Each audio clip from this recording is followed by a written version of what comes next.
It's time for Over There with Mirella Rastorfer. Mirella is our European correspondent. She joins us weekly. I believe she is still in, yeah, she's still in Switzerland. Although I just read something that Austria and Germany are either opening their border and by June 15th, I don't know. So she's going to tell us what, if anything, is true and what more, if anything, has opened and how it's all going and whatever else she wants to talk about. Hi, Mirella. How are you? Hi, Jill. Yes, from Switzerland, one more week or many more weeks to come, probably. Yes, a little update on what's happening over here. Um, so, as far as Switzerland is concerned, the borders with Germany and Austria have already opened. It is, I believe, not true for tourism, but it is true for people that work for sure, which was already the case before for some of them. But it is now also true, for example, for families that were separated. So, for example, some people that are in a relationship but were not married, one being German, the other one being Swiss. There was no possibility to meet, and as of now it's possible again. So people that want to visit their family or people that are in a relationship have the right already now to do so. That being said, there will be also the possibility later on for tourism, probably, but this is much more complicated. Countries are having some talks to see how to do it, how safe it is, etc. It also depends, of course, on each other numbers. The fact that, for example, Austria, Germany, Switzerland are doing pretty well is speaking for an easier way to travel among those countries. But France is likely to join very soon. Italy would like to join very soon, but I think there is still a little bit of resistance. But they are definitely preparing a tourism season in Italy by, for example, preparing already the beaches, the social distancing, all the people having to reserve spots. Those spots are going to be very far from each other. So there is a real activity in the field of tourism that has been obviously one of the mostly hit, to prepare things so that people feel confident enough to eventually, during the summer, take their holiday and dare to go into another country. As far as Switzerland is concerned, the week has been really good until now. Yesterday, we had 10 new cases. Today, 21, so there is an increase, but those are numbers, of course, that are very small, and obviously there will be probably some days with more, some days with less, in the hope that it's going to stay that way.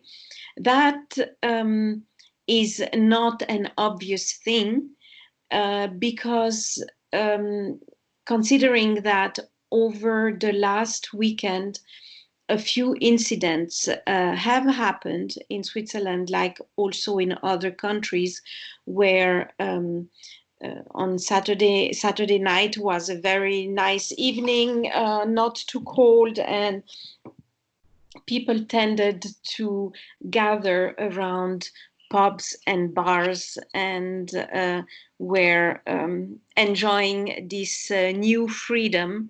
And this is, of course, something that is totally understandable, but at the same time also worrying, because the result of such gathering, as we have seen in South Korea, are not immediate. And if there is any problem, then it is in the next 2 weeks of incubation time. So we will see. It's not. It doesn't have necessarily to happen.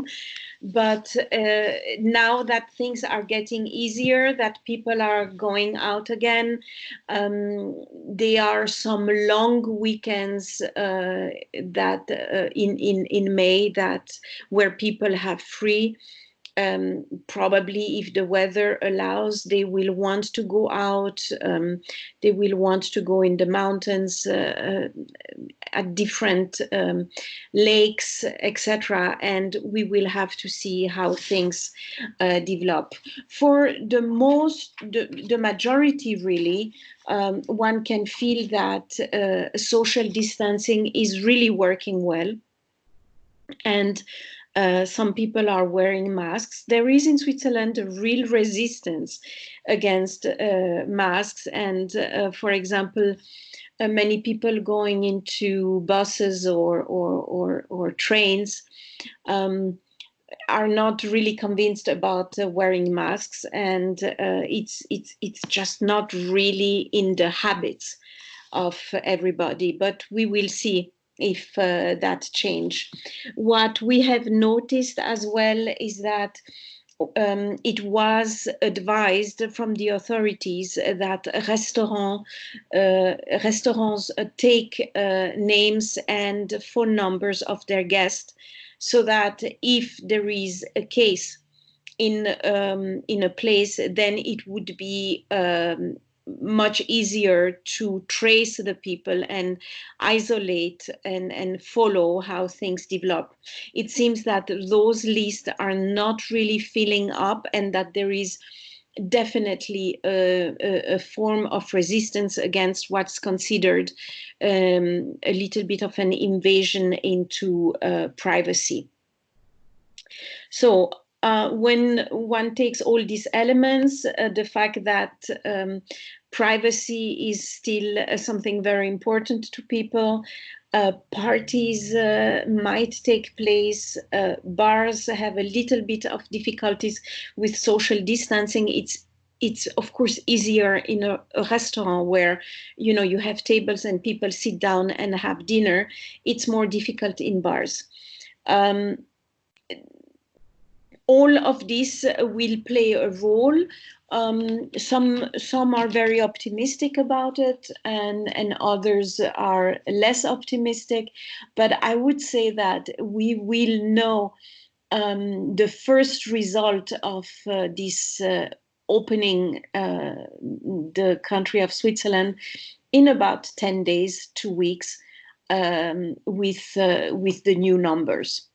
What I wanted to quickly also talk about was the situation of Sweden, because Sweden has been praised in many papers for having a different tactic and wanting to get this immunity for its population. But I think it is also worth to say that more than half of the victims in Sweden have died in care homes, and that for some people there is definitely also this bitter feeling that vulnerable people have not been protected enough. And when I say vulnerable, I speak already about people after 65, above 70, which might be considered very old by some, but it is really not, and many of those people were supposed to live many more years, and it's always a little bit interesting to see that at times there is this feeling that one considers people as of a certain age like going to die anyway very soon, so it doesn't have the same value as other younger people lives. And I think it's very important to say that while Sweden seems at least to have a little bit failed in that sense, many other European countries have done exactly the opposite.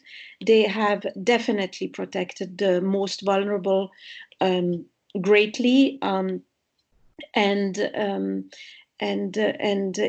taking the decision of who to take care of, there was not necessarily an age question, but more of gravity and general situation question. So I think it is important to say that Sweden has done things differently. It's going to be very interesting to see in the future if that was actually the right strategy. But as far as the numbers are concerned today, they could have done more for the care homes and for the most vulnerable. And I think it's worth saying it because in any kind of strategies, there are some pros and contras, and Sweden is not an exception to the rule. Thank you very much, Mirella Rastorfer. Over there. My pleasure, and stay safe.